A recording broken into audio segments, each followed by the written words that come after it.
What's shaking, lovelies? I'm your host, Jason Danger, and we are here with another segment of Flirting with Danger. We shall explore the inner dynamics of social dynamics, the details, the nitty-gritty, the ins and outs, and specifically between men and women. Now, I'm going to talk about a subject today, but I mean to talk about this for quite some time now. And the reason being is because I get this question all the time from women out there. And they want to know, well, what does that mean? What does this term even mean? What is, in a real useful, practical application, this subject is high maintenance behaviors. Gentlemen, as you know, we tend not to like high maintenance women. Of course, I don't think too many women like high maintenance guys either. But since a woman asked me this question, or several women have asked me this question, and I get this quite frequently, we're going to address it from the point of view, from my point of view, because it is my YouTube station after all. Okay. Let's approach this from a macro perspective. Then I'm going to give you some real useful examples and real life scenarios that maybe I've experienced myself. You never know. First of all, so what is high maintenance behavior and why is it important? From a male's perspective, it's very easy for women to have sex with even high valued men, right? Because guys, if a woman's even average attractive level physically, most guys are probably going to at least give her the time of day, right? So sleeping with him is not going to be that big of a deal. Now, maintaining him. So the challenge for women is never really sleeping with the guy. It's, can you maintain that relationship? And if a guy is a high value man with options, he's not going to be open-minded to a long-term relationship with a woman who is high maintenance, typically. So it's very important that you're cognizant of that as a woman. If a guy has options, yeah, he might still sleep with you, but you're going to have a hard time getting him to commit to anything more than that. Okay, and so you might find yourself, man, I've been through. It's a might. It's not guaranteed that's what the case is. It could be other things, but one of those possibilities is that you're displaying either consciously or subconsciously some form of high maintenance behavior, which is the opposite of what guys want. It's the biggest turn off for guys, I'd say. Besides like physical attractive things like maybe shouldn't shower or something like that, it's a huge turn off for guys. And I imagine it is for women as well. It's the opposite of what guys find or prefer in a long-term scenario, which is a down-to-earth, the cool girl. Right? And women know this. Women always like to present themselves, I'm the cool girl, right? If they know the guys like that. Some women are actually just by nature the cool girl, which is great. But they are down to earth. They are not arrogant in any way. They are very just cool to be around. Take the stress off your plate. I've said this in several videos now, but my buddy has made it such a simple way of understanding this. And he said, I tell you, Jason, I will commit to a woman when she makes my life, or she takes stress away, doesn't add to it. Makes his life easier and or less stress, not more of it. And I was like, man, that's a really simple but great way of putting it. And that applies here. They make life easier. They're easy to be around. Playful, down to earth, flirtatious, fun, doesn't make mountains out of molehills. Okay, so let's address this, shall we? So what, generally speaking, is said high maintenance behavior? Generally speaking, I'm about to give you some examples. Stand by. So try to put this as succinctly as possible. Here goes. These women, or people for that matter, if it's guys, but specifically for women in this dynamic, in this context, need everything all the time to be perfect or they are never happy. Everything needs to be a certain way or you have failed them as their partner. It's a tough position. That is an expectation you're never going to live up to because human beings are, by nature, imperfect. As a partner to this type of person, you become their emotional babysitter, which is exhausting. Anybody that's been through one of these will tell you it's exhausting, it's stressful, It blows. I don't recommend being in a relationship with this type of people. Unfortunately, sometimes you haven't been in enough relationships to realize or identify this high maintenance behavior. By the time that you do, you have emotions involved, and it's kind of hard to get out of it, right? Then it becomes Stockholm syndrome, and it becomes your new normal.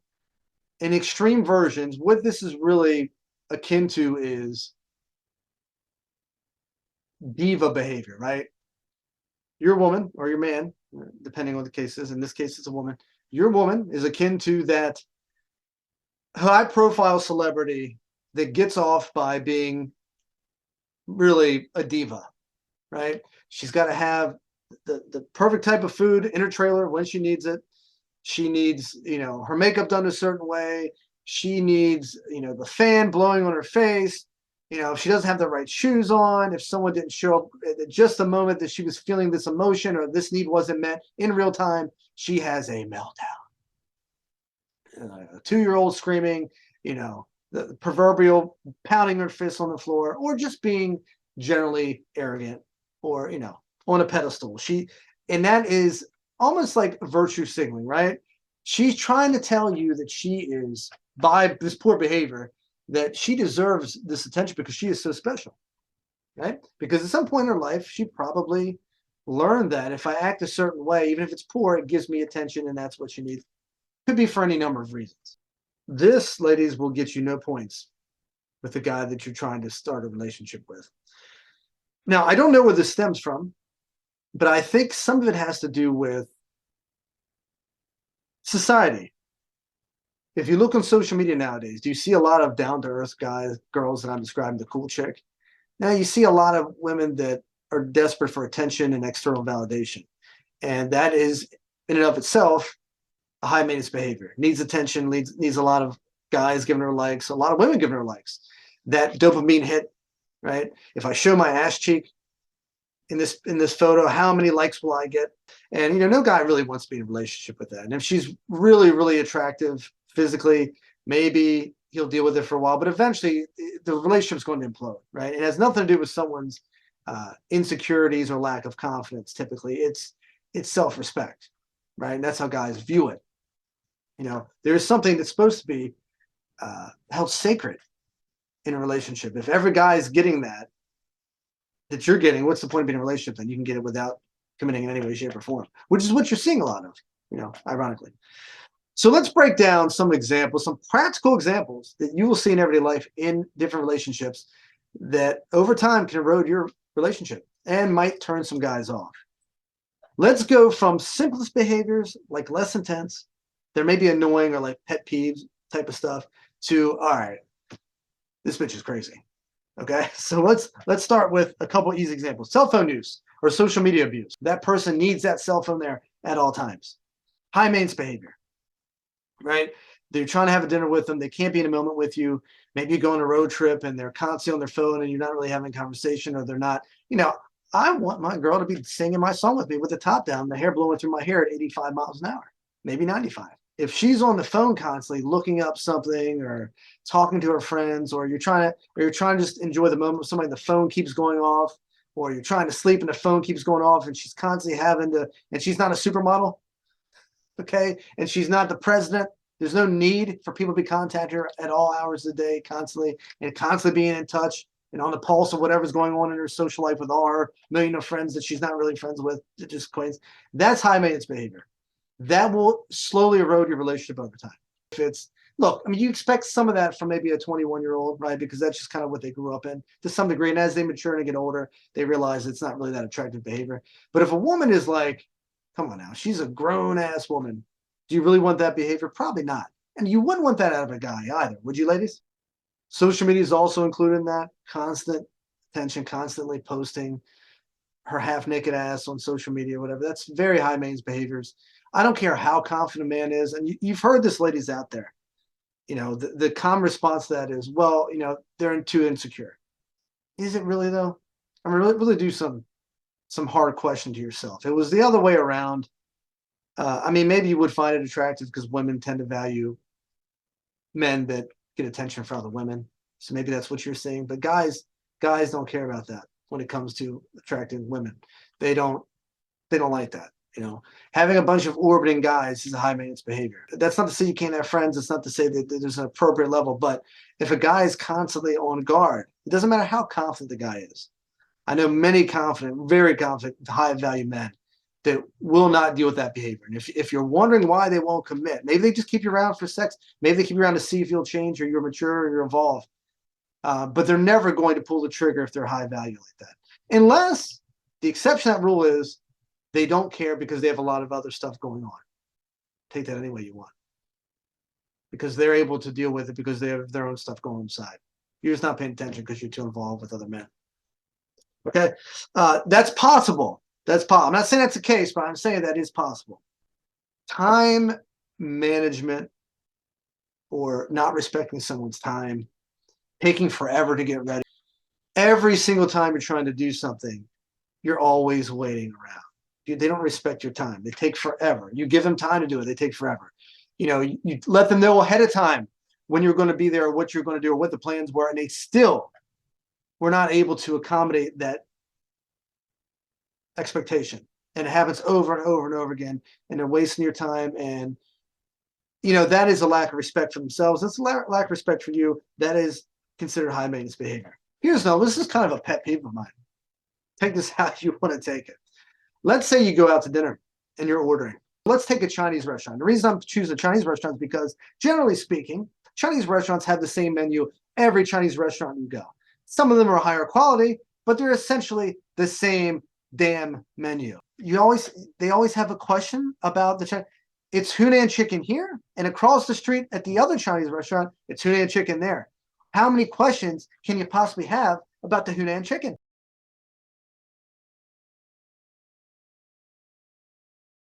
It's spicy. It's got brown sauce. Do you want the rice on the side? Okay. Do you really have that many questions about Hunan chicken?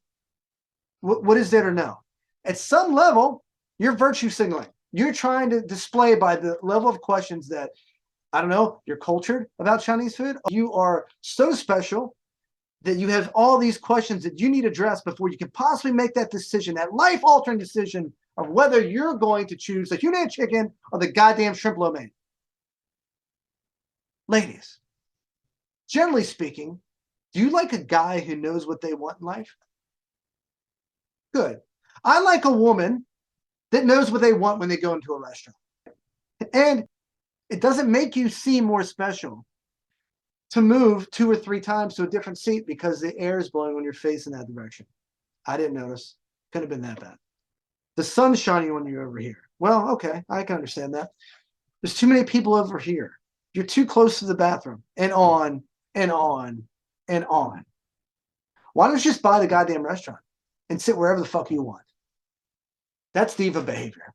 That doesn't make you special. It makes you high maintenance. That's a perfect example of a pet peeve. Or if they're sitting at the table with their cell phone and not in the moment with you at some level because they find everything with social media more interesting. Well, that's fine.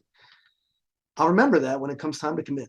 Moving on. So we're starting to get a little more to the dramatic here. They're moody. Mood swings. Again, you're always on eggshells because you don't know how they're going to react. You know that you're not going to meet their expectations. You don't even know what their expectations are because they change from moment to moment, seemingly. Their mood changes from moment to moment.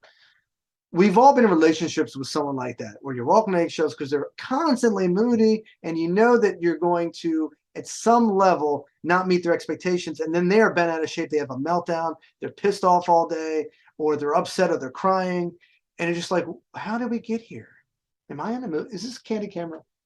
Am I on TV? What you feel like you're in the middle of a reality TV show, and I think that's the point. I think this is a learned behavior. It's kind of a trendy thing, perhaps, but there are some people that's their character. They maybe they have emotional issues, maybe they're insecure, whatever. But the point is that's a major high, that's a red flag, and it's a high maintenance behavior that's not very attractive. Over dramatic is another one. Creating unnecessary drama. Now, sometimes there's drama because there is, ladies and gentlemen, as I've often mentioned, there is good drama and there's bad drama. I love me some good drama. Who's going to win? It's the last 30 seconds of the game. Are they going to make the last point? Is it going to be a steal? Is it going to be a 3-pointer at the end of the game? Are they going to throw a Hail Mary pass in the end zone for a last-minute score? Everybody cheers. That's some high drama shit. Which woman would I be taking out that? What would be the classy redhead that cooks that Hunan chicken that I love? Is it the, you know, gorgeous brunette who's the great dresser that I love the way she dances? Is it the great conversationalist Vicky from over at whatever? But everything else falls into the high maintenance, high drama category, which is to say unattractive. Relationships and life is inherently challenging. It's already difficult at times. You don't want somebody who's going to make it harder. You want somebody who's going to make it easier. They're going to help you take things off of your plate, and you're going to do the same for them, right? No, you can't expect someone to be perfect all the time. People have flaws. Even me, believe it or not. We're inherently flawed. We're fuck ups. Human beings are, generally speaking, big, walking, proverbial fuck ups. That's what we are. So get used to it. But are you with somebody that makes it playful and cool and fun to be a fuck up, right? That can take that mountain and make it a molehill, and not take a molehill and make it a mountain and make it a molehill. You know what I mean? If you have a really down to earth, cool, laid back girl, it's such a refreshing thing. And you guys will relate to me out there, and some of you women will as well, where you just got a relationship with someone who's exhibiting a lot of these behaviors we're talking about. It's over dramatic, moody. You're constantly walking on eggshells. It's one of those situations where you're like, all right, how did I fuck up this time, right? And sometimes you're so entrenched in it, you've been dating so long, it becomes almost normal, right? So you're kind of walking around like a dog that's been beaten, and you get this new owner that doesn't beat you, that feeds you, and they're putting their hand out, and you're waiting to be smacked, but they're actually giving you food, and you're like, well, something doesn't feel right here. Are they tricking me? This is a trick, right? And we've all been there. And it's such a refreshing feeling when you meet somebody that you're like, all right, because you don't even know what you're doing wrong half the time. And then they communicate their needs. They have their boundaries. You know what the expectations are. They're not unreasonable expectations. They're human, right? There's a character there. If there's a situation where you're like, oh fuck, I just fucked that up, right? Or because in the last relationship, she would have had a classic meltdown. And this one, she just goes with the flow. It's like it wasn't even a speed bump. It was a maybe she makes a joke out of it. Maybe she doesn't even acknowledge it at all. And it's not passive aggressive. It's just, it's not a big deal. That is like, wow, I like this chick. And it's a beautiful thing. The victim mentality. Here's another one's high maintenance behavior. When everything is someone else's fault. They're always out to get this person, and you're always doing something wrong. And when she messes up, it's your fault. You know what I mean? You were gonna not make a big deal out of it, but since now it's your fault, I guess you can have a blowout conversation about it, otherwise known as an argument. The victim mentality is simply she does not take any personal responsibility for anything. It's always someone else's fault, and oftentimes because you're her partner. It's you, buddy. Yeah. Here's one. She embarrasses you in public. Now, this can be the form of spreading dirty or airing your dirty laundry in a relationship. That's a big no-no. Things that you thought were confident between she and you are now for public consumption, or maybe her best friends or her family. She's just spilling the beans on the dynamics of your relationship. Maybe some things that you don't want to share because it's not particularly flattering to you, or you said it in confidence, and now she's, again, airing it. Uncool. That it's really hard to build trust that way. It's very difficult, and it's funny because some women will do it, and because they're ill-intended, but some women will do it. They don't mean to be unloyal, or they don't mean to be exhibiting high maintenance behavior. They just can't help it. You got to look for that. There's some women like that. I've met them. They literally can't help it. And so then you have to ask yourself, okay, well, how do I continue with this? Do I just not tell them certain things? Right? I mean, if I do, I know it's going to be shared. And that's when you kind of go into it and you go, okay, well, if I say this, what's the outcome? Who's she going to share this with? And am I okay with that? And if you're not, then don't share it. Right? And that's not great. It's not great. You shouldn't have that. She should be a vault. Otherwise, what's the point of a relationship? They're not going to embarrass me in public, right? They're not going to put me on the spot in public. They're not going to build up some other guy over me or emasculate me in public. I mean, this is an extreme, but I've seen it. I've experienced this. Women, again, maybe they're really drunk or something. They act like a fool. Again, that happens occasionally. That's fine. If it's consistent, that's another thing. maybe they have a drinking problem, maybe they have emotional problems, and it's manifesting itself in public. Maybe they hit you. This isn't cool. This happens from time to time with certain women that they're volatile. If it gets really volatile like that, that is when it's got to stop. Maybe they get one strike, no pun intended. Ladies making a good one. Obviously you can't hit them back, but are you going to put yourself in a situation where that happens? Now that's some serious high maintenance behavior. That's about as high maintenance as it gets, where it becomes a legal or physical issue. Because then you got to worry about, hey, is she going to get you in some legal trouble? Number one, because you can't hit her back. Is she going to, put you in a situation? Well, you're going to take that. That's disrespectful to yourself. Then you're going to stop respecting yourself because you can't put up with that, obviously. And what does that say about her character? And what does that say about you putting up with it? So not a good situation to be in. That would be tremendously extreme, but I've seen it, unfortunately. And it's unacceptable. So that's very high maintenance behavior. Now that's an obvious one. I expect you to know that one, but maybe some of these other ones you didn't. Anyway, it's been a pleasure having you here on another segment of Flirting with Danger. If you found this enjoyable, interesting, compelling, informative, please share. Please, absolutely obliterate that like button. And, watch some of the other videos, because if you like this one, the other ones might even be more impressive. Till next time, don't forget to live dangerously. And if you're eating Hunan chicken at a Chinese restaurant, for God's sakes, you don't have to have 1,000 questions. It's fucking Hunan chicken.